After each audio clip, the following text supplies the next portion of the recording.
chemo omo kata so be tufu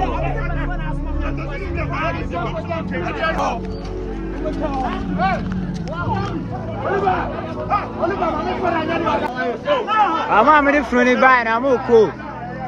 amene ejane na amoko trapper boys ni mo mu sie fro na Allah afe no omako tufu no asi wo se ye nte ase enwafo abo bi tuo o free krom ya no ma be sie no are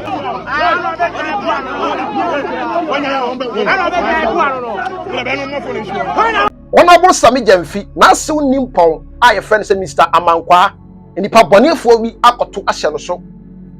na Patricia was say okay Eric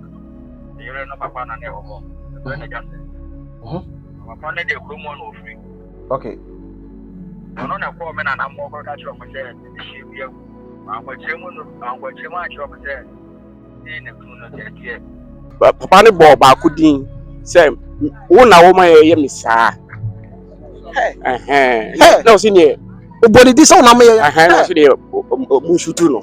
o se wa ba beduru wono oba ha wo beduru ha wo free boys na eje abetena ye ni mu akra ne ye de kakra gu fom na eja papa ya ko da ni fie tina ensuo pitin be 7:30 maame o gina we tine ba ele be so mu o se mitimi nsori o tori bi apie machi na wo wi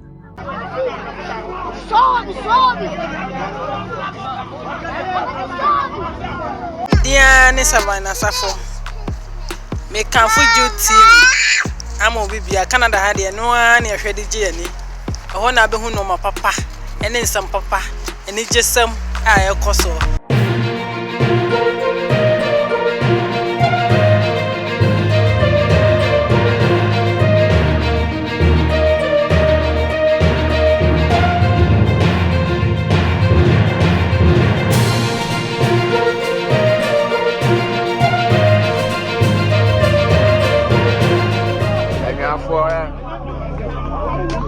abo bi tuo o free krom ya no ma be sie no are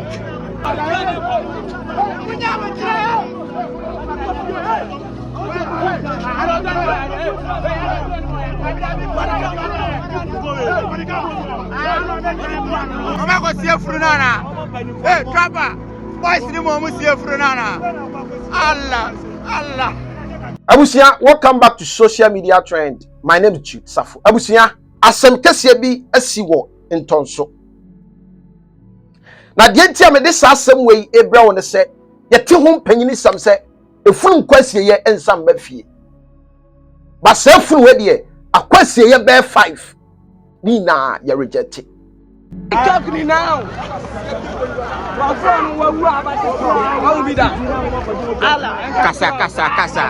Kasa.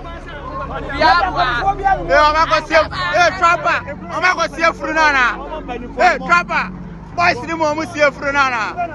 Allah. Na sedie ye defo na sie mna mawie. Ne yakata so awie. Na enko ho mante apochenku se no. Sa sofo wodi animu. Se wo se waye papa wo firi krom ho. Na ye besie na de hye na ye besie ni firi krom ho. Na omo kro no omo mpa tutu asem. Nti omo makwan eme ye nsie no ekrom ho no. Na afe no omako tufu no asi wo se ye nte ase. Enwafo abo bi tuo o free krom ya no ma be sie no are e krom afọ ndị ya ntwe o ya bia ntwe mo mu sie no ma bo bi tuo ni mba bi ofili mo se wo na yele papa na free ya na yele papa free ya o papa na mu ofili ya ofunu de esi etuko ya se ma ba bia pa bi bi we de police for mo ma ji muska di bia ba kusu mo kwa no mo ma ji muska di bia efunu mo mu sie o ya ba nko mo kata so ana krom afọ ne ya ya duru ase ya ntwe mo kata so be tufu Abusia me fa unko akire ena no ene beto dwase Honorable Sami Jamfi na se nimpon a ye friend say Mr. Amankwa nipa bonefo bi akoto ahye no so amache say ya bobɔ ne tuwo ama ya de papa ikoto hospital but waye nyame dia ama ne car ekura no omaje ediko na ye kyerɛ sɛ yɛtete akrɔmfo ne yɛpɔ ɔmo mu di papa ya wi no mu bɔ tuwo eku ni na abrante ba ko wo ma ye kyerɛ sɛ wo ye leader a won e di ɔmo anim na ɔde ɔmo kɔ no alleged killer a ye kyerɛ sɛ anase yesusu sɛ ye duru ne fie anase ne monte so na ɔmo kɔkye no bibi kakra si ɔmo ntam na etoso to kɔ so e ma ofiri mu no papa ne bɔ baako din sɛ wo na wo ma ye misa na o si ne obodi di sɛ na me ye na so de mu shutu no o se wa ba beduru wono oba ha wo beduru ha wo frɛ boys na eje abetena ye nimu akra ne ye de kakra gu fom na eja papa ya ko da ni fie tina ensuo pitin be 7:30 maame ye ogina we tine ba ele be so do mu o si mintimi nsori o tori bi apie machi na won wi na to ka won timi nsori maame ba ele be so peja no si abom tuo na mo se tuo ka bi be gu enchansi ni so ati aboba we na papa no ne ba ko no struggle ba ko se ni triapai obi ani gate no mo yire no papa ne ba ko na sɛ tintam yankasa ba ko na yayi no ye sole ya ye ko ne ti pp na eje se atwa ye ni ba ne akile se ye Mr. Amankwa ne da o ne side so me we kra ho omo bɔ na chi sei ma ne pie last ba ko on ba kwa de was esukom de no na police no so kum obi wo se esukom edo ayi mu na papa e beduru ase de osi ye eni anije odi be hia ye wo bu panyini bu akona wo te se de ekona na wo sere kire ono ho asem na meken na abusua no e de na kɔ ntonso senka omukɔ akwakosie no yes na omuduru ho no cash ekromofo so omonte ase e ma ye nsie ifunu no so mo otumi a mo so ma yezu so an we ne ku sabi dem fi aso no we ne ku o ma ti ansie no olu kuro mo o de na abanton so o mu be sie so o mo ye bo fa boys ni so Achwa ba na nom de omo so mo nchi o. Omo na e ba no ma iti omo ba. omo tu funu ne fese kai Ofuna ka ni ni o. Wow. Araka na. Faka tu asu o ha ka da rabila mo chao hey Oliver ma me fara nya di wada kunya mo jira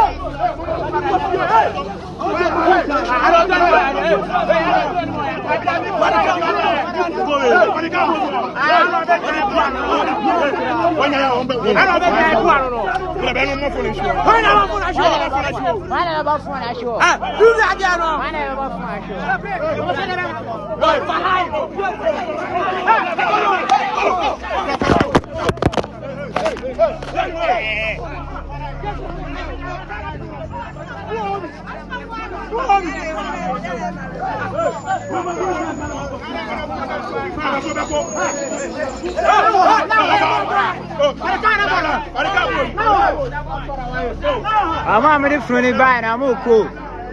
Ama na ejane na. Amoko. Sobe.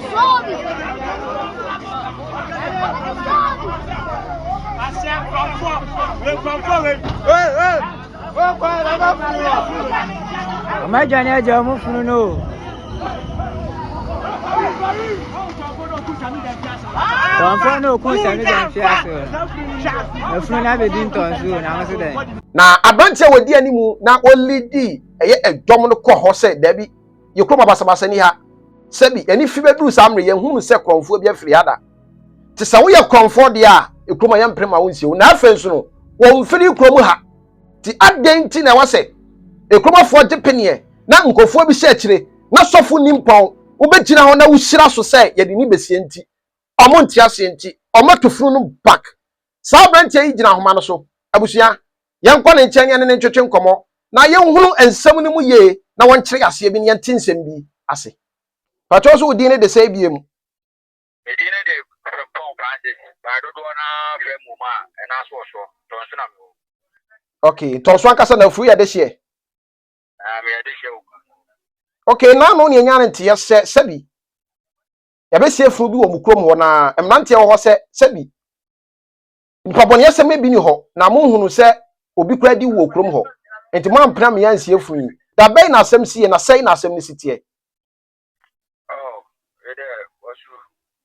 Daroma. Last week. Okay. Last week, 2 weeks there.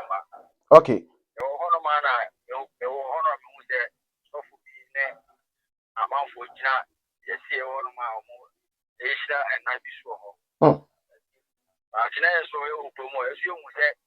or more year be out. Say you want to be about one person. No, I didn't know and whatever him said, we could many by just one now. We are there. Kuma from Wana and Nakuni, who are with baby, I know what go now. Waka will feel going to get Naba. Now, the Minipia, where Uncle Puni. Quite a message or more boy. Actually, so I'm going to Kuma for no boys in ever. The best year. Now, I don't know boys and I don't know more so movie, more questions. What I say, and do many name call. I'm going to be about Kumia, I'm different in Kumia. I'm saying, I know, I am my uncle. Yampa, if you could do one, almost so much from that kind of or more catas. More catas, I'm a catcher, I know catas, so then I oil. And I think because we will feel good. Some parts when we say fly through Kumia, and I want to get him more messy in it. And then my boy, your mom and my boy, you know.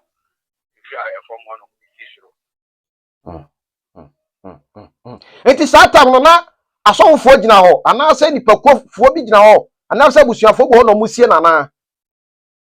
oh na ye Patricia or say okay Eric you know papa na ne ho the just papa na dey come on free okay no na call me na mo go catch o mo say the shape here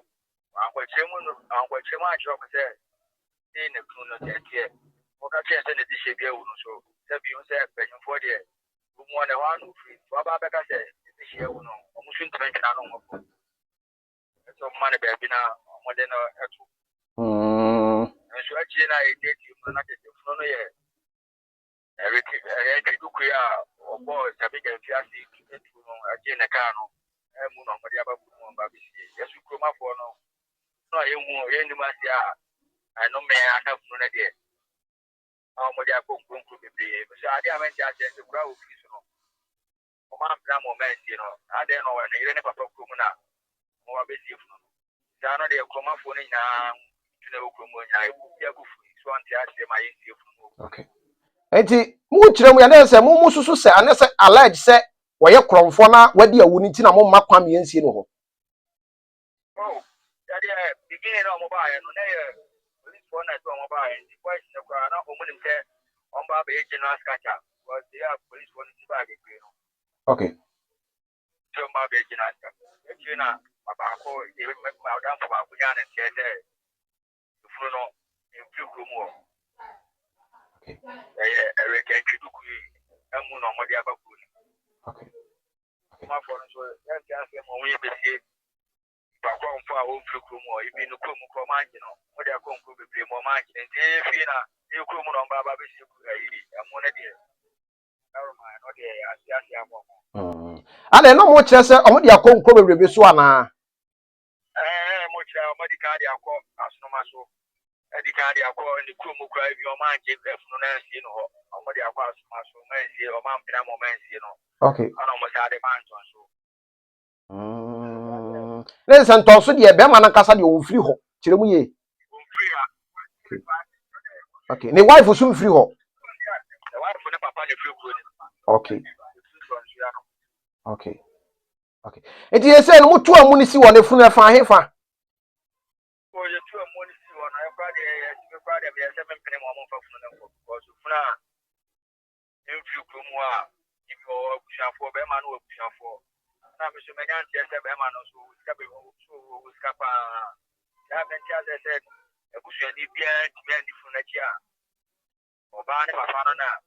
omoje emu na jam te chi na mbeso mu ne sie fu no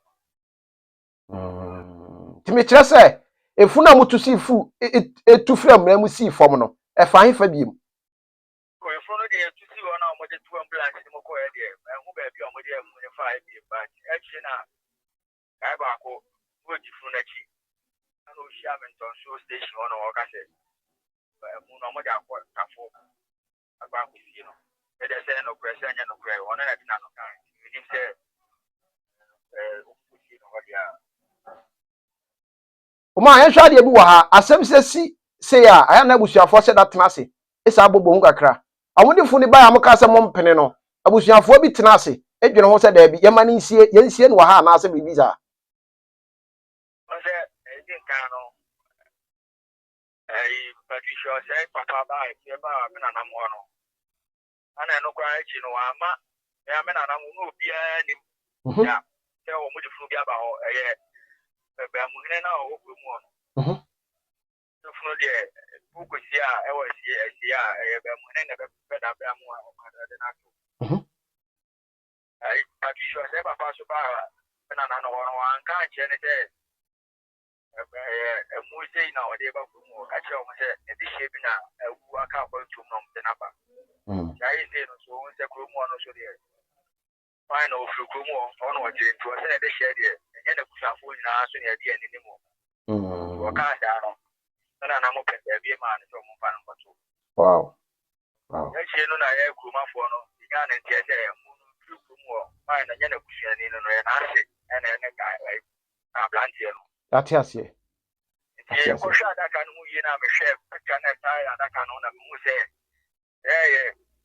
reke ku ya o ko ebo na mi je fi asini tu no kan ono na mu na mo dia ba ku mu ko na ma ku mu obofo no ko e ku kura ti ma na je no mo de ba kan ni omu na ato nwram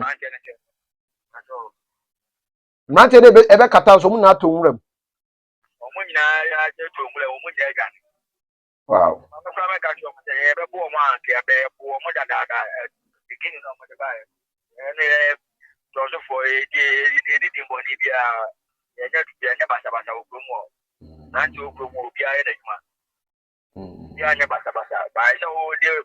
adi a en pata ba ku mo je penyumpo na kwa na o mo hu na je ma ante ne hu a di ya mo mo mpene de mo mpa mu ne shafo mo to da ro ma ya ko do mo mo ne furu mo ko okay se de wo kan de se basa ye obi aho anka de obi aho anka e no obi anye okay asenu mu nkyiremu na wankasa wato bo ase achi mu ma mahwefo ate ase no eni ka ye ba ye de ase wati awo na achi kakra na ifa na wo sha eja ba wo se wo kasa eku ayi baby I sha de ko wo bia okay ejuma isia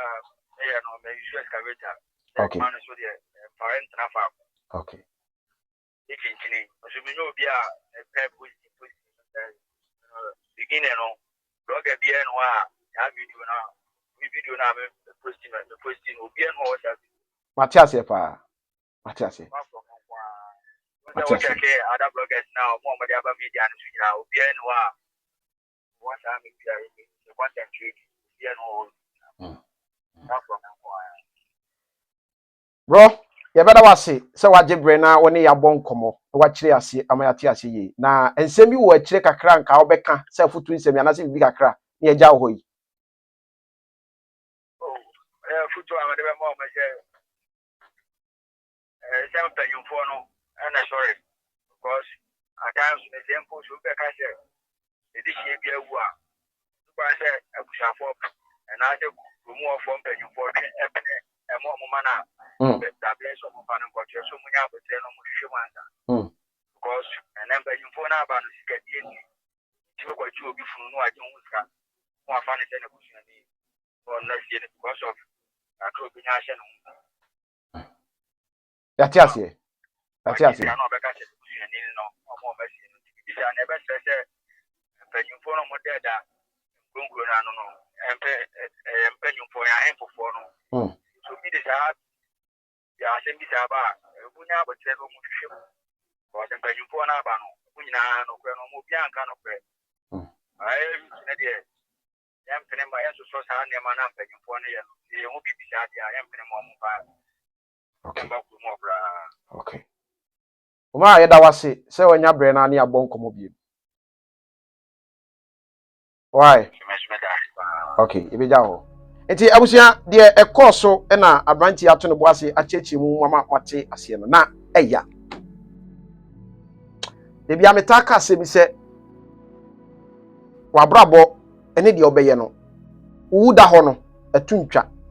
ekere ba bia nipa no efa ti se ye ono se enye ono ne ti na asem no wo court no but sa wo hwe me na wo sa suban mu a mesra wo se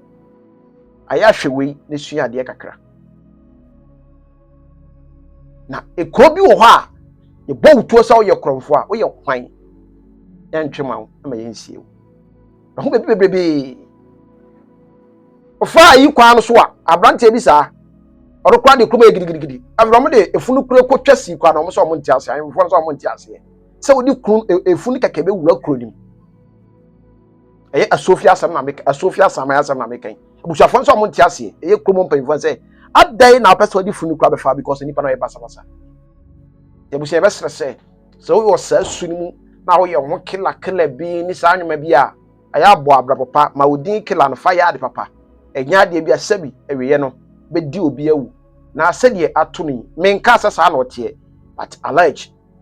na de atuni eweye ebi antosa abusia aha aye GTV de be koso ye mamu se na meka kire mo ho na ye bon konte call ye de koso bia e de be mu medin edichu safo be besia peace. Thanks for watching and please don't forget to subscribe and share for more updates.